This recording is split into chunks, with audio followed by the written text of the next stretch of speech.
અમરેલીની દીકરીને જે પટ્ટા માર્યા છે, હું એમ માનું છું કે હવે ગુજરાતની સભા સુરતમાં ભલે હોય, આ સંબોધન આખા ગુજરાતને છે મારું, હજુ આપણો આત્મા નહીં જાગે તો કેદી જાગશે?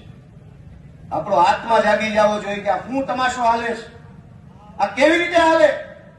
ગુંડાઓ, બુટલેગરો, માફિયાઓ, તોડબાજો, ડ્રગ્સ વાળા, દારૂ વાળા, રેતી વાળા બેફામ ફરે અને નિર્દોષ માણસને પોલીસ સ્ટેશનમાં મારે છે.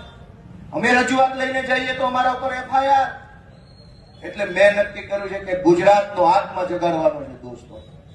અને મેં નક્કી કર્યું છે કે અમે ન્યાય નથી અપાવી શક્યા દીકરીને, અને એટલે દીકરીને જે પોલીસે પટ્ટા માર્યા છે, જે પટ્ટા આજે હું ખાઈશ જાહેરમાં, અને મેં નક્કી કર્યું છે કે આ દીકરીના પટ્ટા માર્યા છે, પટ્ટા મને મળવા જોઈએ અને ગુજરાતનો આત્મા જાગવો જોઈએ.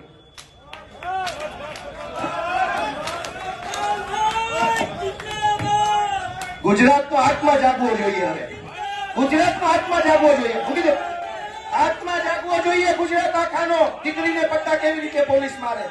મૂકી દો. ગુજરાતનો દોસ્તો આત્મા જાગવો જોઈએ. આત્માની અંદર લાગવું જોઈએ. દીકરીને પોલીસ કેવી રીતે પટ્ટા મારી શકે? દોસ્તો, આ સજા મને મળવી જોઈએ. આ સજા મને મળવી જોઈએ. જેને દીકરીઓ, ગુજરાત આખાની દીકરીઓ પર અત્યાચાર કર્યા, સજા મને મળવી જોઈએ. દોસ્તો, અમે ન્યાય નથી અપાવી શક્યા એનો મને અફસોસ થાય છે. અમે ન્યાય નથી અપાવી શક્યા. દોસ્તો, હું ગુજરાતનો આત્મા જગાડવા માંગુ છું. કોઈ અમને જિંદગીભર મત ન આપતા, અમને હરાવી દેજો, પણ દીકરીઓને ન્યાય અપાવવા માટે તમારા આત્મા જગાડો. તમારો આત્મા જગાડો. અમને આખી જિંદગી મત ન દેતા, હરાવી દેજો. દીકરીને ન્યાય અપાવશો કે નહીં અપાવો?